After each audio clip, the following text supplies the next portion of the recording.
Hello friend, ये मेरा दूसरा वीडियो है। BCS 051 का हम इंपॉर्टेंट क्वेश्चन डिस्कस कर रहे हैं।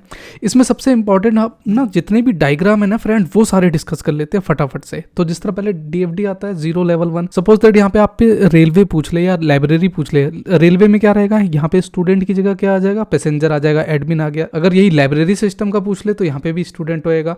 और बाकी ये तो आप पता है, यूजर रजिस्ट्रेशन कोई इन्फॉर्मेशन मांग रहा है और ये इन्फॉर्मेशन एडमिन उसको प्रोवाइड कर रहा है।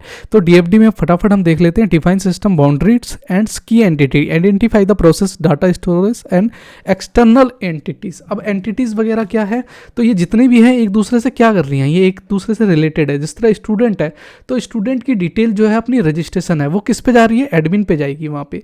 तो ये अपना DFD लेवल 1 हो गया। 2 में हम डिस्कस कर लेते हैं। तो 2 में क्या करते हैं, और ज़्यादा इसे एक्सप्लोर कर देते हैं कि मतलब स्टूडेंट में ऑनलाइन कंडक्ट एग्जाम होगा तो कैसे होगा। जिस तरह अगर मान लो रेलवे पे पूछ लिया जाए तो उस पर रिजर्वेशन है, रिजर्वेशन पे टिकट है, टिकट नंबर, ये सब सारी चीज़ें जितना एक्सप्लोर करके आप लिख सकते हो उतना लिख देना। तो DFD हमने डिस्कस कर लिया, बहुत बढ़िया। अब आ जाते हैं ERD सिंबल। इसमें ERD मतलब एंटिटी रिलेशन डायग्राम में हमने कुछ सिंबल्स के बारे में भी जानना जरूरी है कि अगर मान लो ये बॉक्स है, ये एंटिटी, ये क्या है, ये एट्रीब्यूट्स है। वीक एंटिटी हो गया, एंटिटी हो गया। जिस तरह मैंने बताया था आपको कि एक रिलेशनशिप है तो डायमंड शेप में रहेगा तो वो रिलेशनशिप में। तो ये कुछ एट्रीब्यूट्स होते हैं जो आप ERD डायग्राम में बनाएंगे। तो ERD डायग्राम अपना इस तरह का कुछ दिखता है, जिसके की रोल्स वहां पे रेक्टेंगल फॉर एंटिटीज है, डायमंड फॉर रिलेशन है, ओवल्स फॉर एट्रीब्यूट्स। ओवल्स मतलब यहाँ से स्टार्ट हुआ, ये सारी चीजें हैं। तो ये कहीं ना कहीं पे आपको डिस्क्राइब करके दिखा रही है ये वाली चीज़ें जो हम इसके अंदर यहाँ पे पासवर्ड है, सेशन है, अपना सब्जेक्ट ईमेल है, क्या चीज़ है। तो ये होता है अपना ERD मतलब एंटिटी रिलेशन डायग्राम, एक दूसरे से क्या रिलेशन कर रही है वो। ओके, बहुत बढ़िया। अब आ जाते हैं फ्लो चार्ट पे। देखिए फ्लो चार्ट में सबसे पहले जहाँ पे स्टार्ट होगा वहाँ पे एंड भी जरूर होगा। इसका इंपॉर्टेंट क्या है, identity the process to be represent, break the process into individual steps. मतलब आप जो कोई भी काम स्टार्ट करेंगे तो एक प्रोसेस के थ्रू जाएंगे, पावर ऑन होगा, फिर स्कैन होगा, फिर क्या चीज़ होगी, वो सारी चीज़ें इसके अंदर हम फ्लो डायग्राम में बताते। देखिए गैन चार्ट और पर्ट चार्ट, अभी पर्ट चार्ट के बारे में पढ़ेंगे। लेकिन गैन चार्ट क्या होता है, Gantt chart is a planning tool that can be use representing time of task. आपने एक सॉफ्टवेयर बनाया, अब सॉफ्टवेयर बनाओगे तो उसमें कितना टाइम लग रहा है वो चीज़ इसमें हम बताते हैं कि भाई प्रोजेक्ट इनिशियलाइजेशन में मेरे को 7 दिन लगेंगे, चलो जी मैंने मार्क कर दिया। फिर रिक्वायरमेंट गैदरिंग मतलब इन्फॉर्मेशन इकट्ठी करूंगा मैं, किस किस से क्या है, तो उसमें भी 7 दिन मैंने बना दिया। यूजर का इंटरफेस और डिजाइन करूंगा तो उसमें 7 दिन, ऐसे करके मैंने 10 दिन इस तरह। ये हो गया अपना गैंट चार्ट। अब गैंट चार्ट और पर्ट चार्ट ये इंपॉर्टेंट है, इसमें डिफरेंस भी पूछ सकते हैं, लेकिन अभी उसके बारे में भी आएंगे। देखिए केस डायग्राम में एक जो केस डायग्राम होता है उसमें एक एक्टर की तरह रोल करते हैं, जहां पे अगर आप देखेंगे तो कहीं ना कहीं पे एक यहाँ पे ये ह्यूमन बता रखा है, ये रजिस्टर्ड कस्टमर है, वेब कस्टमर है, न्यू कस्टमर है। ये सारे कस्टमर क्या है, as a role of actor कर रहे हैं। जहां पे stick figure for actor, ovals for use case, line to connect actor with use case. तो ये होता है कुछ अपना केस डायग्राम। बाकी थ्योरी मोटा मोटी तो मैंने बता दिया, आपका मैं नोट्स इंपॉर्टेंट सारे बनवा रहा हूँ, जल्दी फास्ट। ओके, अब आ जाते हैं देखिए सीक्वेंस में। सीक्वेंस हमेशा याद रखिएगा, इसमें लाइन जो रहेगी वो वर्टिकल रहेगी। वर्टिकल क्या मतलब, ये वर्टिकल लाइन है, ये वर्टिकल लाइन है। अगर हॉरिजॉन्टल होता तो ऐसे होता। तो केस सीक्वेंस में हमारा जो अगर देखेंगे रेक्टेंगल फॉर ऑब्जेक्ट, ये क्या है ऑब्जेक्ट, और वर्टिकल लाइंस फॉर टाइमलाइन, ये क्या है टाइमलाइन के लिए। Arrow for message exchange, arrow कहाँ पे दे रहा है, ये मैसेज एक्सचेंज पे। जिस तरह कस्टमर है तो कस्टमर ने लॉगिन किया तो यहाँ पे अगर आप पासवर्ड डालोगे तो वो उसको वैलिड करेगा कि रिटर्न ओके है या नहीं है, नहीं तो रिटर्न इनवैलिड करेगा। फील्ड यहाँ पे ऑथर सर्वर आ गया और बैंक सर्वर आ गया, ठीक है। Arrange the message in chronological order में होता है। Ensure logically flow and clarity, मतलब एंश्योर मतलब पक्का करता है कि लॉजिकली वो फ्लो आपका क्लियरिटी वे में कर भी रहा है या नहीं कर रहा है। ओके, जिस तरह आपने सपोज दैट ये पासवर्ड मैंने बोला कि पासवर्ड हमने डाला तो एक सीक्वेंस में आना चाहिए, अगर ठीक है करेक्ट है तो ओके, नहीं अगर इनवैलिड है तो वो फील्ड वहां पे बताना चाहिए वहां पे। तो ये हो गया फ्रेंड अपना सीक्वेंस डायग्राम। ओके, नेक्स्ट देख लेते हैं ऑर्गेनाइजेशनल चार्ट। सबसे सिंपल है ऑर्गेनाइजेशन, मतलब आप किसी भी कंपनी में काम करते हैं तो सबसे हेड क्या है, CEO है। डायरेक्टर आ गया, staff director, commissioner, project manager, project specialized और वर्कर। ये सारी चीजें अगर आप एक डायग्राम के थ्रू एग्जाम में जितना बना के देंगे उतना ज्यादा बेटर रहेगा। डायग्राम के बहुत अच्छे मार्क्स मिलते हैं, बस स्टेप बाय स्टेप लिखिएगा आप, ठीक है ना। ये नहीं कि थ्योरी अगर लिखने बैठे हैं तो एक पन्ना ऐसे की तरह लिख दिया, वो चीज मत करिएगा इसमें। Identify role relation in the organization, arrange roles hierarchical. Hierarchical क्या है, मतलब ये ऊपर गया तो ये इसके नीचे, ये इसके नीचे, ये इसके देनी चाहिए, मतलब एक हायरार्किकल वे में चल रहा है ये, ठीक है ना। Group roles by department if necessary, जो आपके ग्रुप जो है ये डिपार्टमेंट्स है सारे, अगर नेसेसरी जरूरत है तो वहाँ पे हम शो करके दिखाते हैं ऑर्गेनाइजेशनल चार्ट में। बहुत बढ़िया जी, ये भी डिस्कस कर लिया हमने। अब देखिए पाई चार्ट सबसे इजी है, इसमें बताते हैं नंबर ऑफ परसेंट, एक सर्कल घुमाया कि नंबर ऑफ स्टूडेंट कितने हैं, रीडिंग कितनी बुक कर पढ़ रहे हैं, डांसिंग वगैरह ये सारी चीज़ें होती है। Label each silence clarity, use distinct colours for each category, अलग अलग कलर का अलग अलग जो है वो इंडिकेट करता है पाई चार्ट में। इसी तरह अपना बार चार्ट होता है, बार चार्ट की बात कर लेंगे तो यहाँ पे वर्टिकल वे में दिखाता है कि भैया सेल कितनी हुई है, नहीं हुई है, सेल कोई सा भी समझ लो डेटा है तो उसको स्टेप टू क्रिएट करके दिखाते हैं हम, ठीक है ना। नेक्स्ट आ जाता है एक्टिविटी डायग्राम। एक्टिविटी डायग्राम में क्या है फ्रेंड कि एक एक्टिविटी जहाँ पे आपने एक किसी से कोई ऑर्डर लिया, ऑर्डर लेने के बाद करते क्या, उसका सेल्स ऑर्डर बनाते हो, सेल्स ऑर्डर बनने के बाद फिर क्या करते हो, उसको भेजते हो कि हाँ भैया फिजिकली वो स्टॉक है या नहीं है, फिजिकली देखते तो करेक्ट करते हैं। फिर सेल्स ऑर्डर से क्या बनता है उसका, हम उसका परफॉर्मा इनवाइस बनाते हैं, परफॉर्मा इनवाइस बना के फिर उसे भेजते हैं, फिर देखते हैं हाँ ओके करता है तो फिर हम उसे सेल्स इनवाइस बना देते हैं, उसकी बिलिंग कर देते हैं। तो यही है एक्टिविटी डायग्राम। तो एक्टिविटी एक सीक्वेंशियल वे में वो भी काम कर रहा है, जिस तरह आप देखेंगे diamond for decision, arrow for flow, यहाँ पे देखेंगे रिसीव्ड ऑर्डर हुआ, फिल ऑर्डर हुआ, और ये सारे अरेंज, ओवरनाइट से डिलीवरी, रेगुलर, ये सारी चीजें आ गई, और लास्ट में हमारा डिस्पैच होके चला जाता है मटेरियल। बहुत बढ़िया।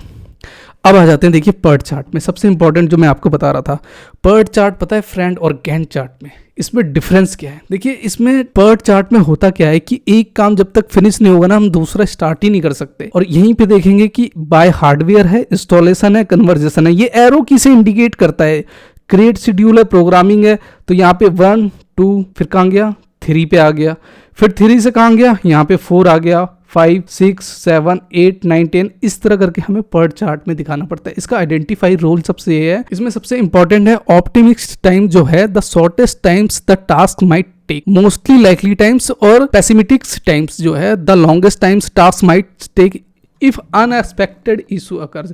ये कुछ फॉर्मूले होते हैं इसके, अगर आप इसे शो करना चाहें, याद करना चाहें तो पढ़ सकते हैं। डिफरेंट मैंने यहाँ पे बता दिया है पर्ट चार्ट और गैंट चार्ट का, यहाँ पे मैंने मेंशन कर दिया है।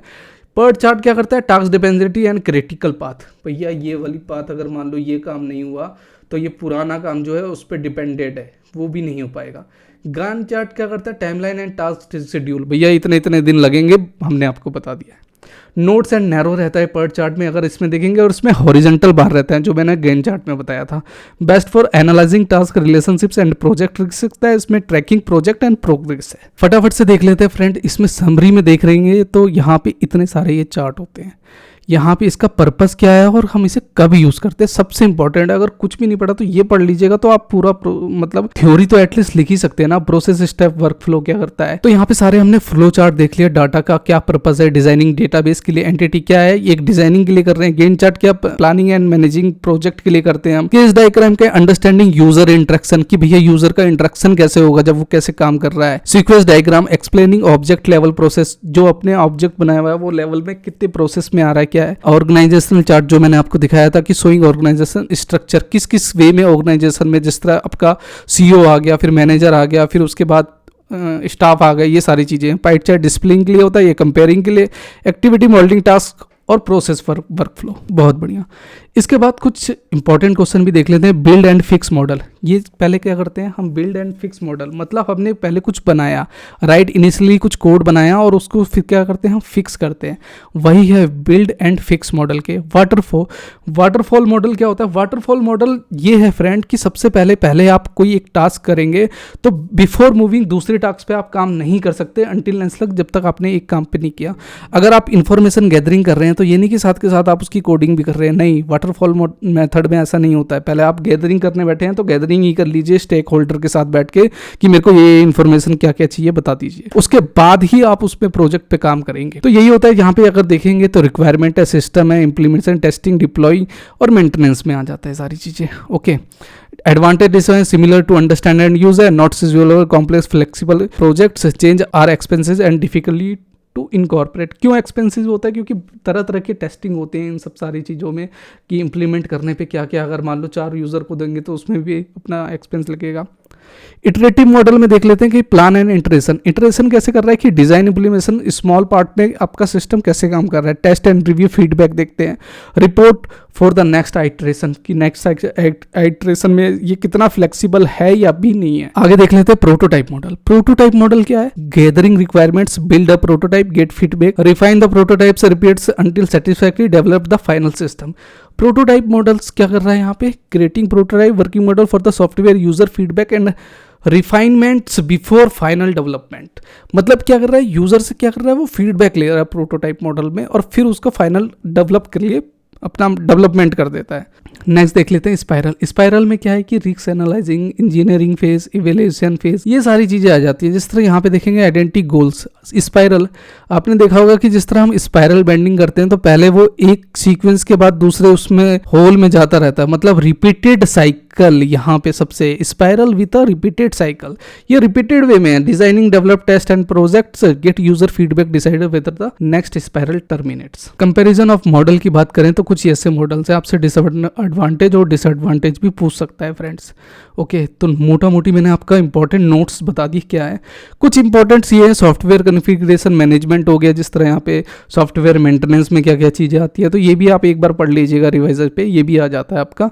और क्वालिटी एश्योरेंस, मतलब आप कितना पक्का है कि आपका सॉफ्टवेयर कितना ज़्यादा तक एफिशिएंट है। जिस तरह यहाँ पे देखिए, software engineer process to prevent defect and ensure final product is reliable and efficient. आपका जो प्रोडक्ट है मार्केट में जब जाएगा तो वो उसके रोकने के लिए वो कितना ज़्यादा एंश्योर और वो रिलायबल है, ये सारी चीज़ें। उससे पहले हम करते क्या हैं कि एक्टिविटी में उसकी प्लानिंग करते हैं, कंट्रोल, ऑडिट, रिव्यू, टेस्टिंग, ये सारी चीज़ होती है। अब डिसएडवांटेज में अगर मैं देखूंगा तो ऑडिट रिव्यू में हम क्या करेंगे, पैसा इन्वेस्ट करेंगे, ये सारी चीज़ें होंगी, ठीक है ना। तो इसका डिसएडवांटेज हो गया। एडवांटेज में क्या सारी चीज़ें आ गई कि हाँ ये रिलायबल है और ये मॉडल जो है आपका कभी फेल नहीं हो सकता। तो यही सारी चीज़ें हैं इन सब सारी चीज़ों में, ठीक है ना। तो आई होप कि ये वाला वीडियो आपको पसंद आया होगा। मैंने मोटा मोटा पूरा कंप्लीट कर दिया। अगर पहले की वीडियो नहीं देखी तो उसमें भी मैंने बता दिया है आपको कि हमने कैसे अपने ChatGPT के थ्रू कैसे हमने अपना BCS 051 का ये सॉफ्टवेयर टू इंजीनियरिंग वाला अपना कॉन्सेप्ट क्लियर कर लिया है। ठीक है फ्रेंड, अच्छा लगा तो कमेंट करिएगा। मिलते हैं नेक्स्ट वीडियो में, तब तक के लिए बाय बाय।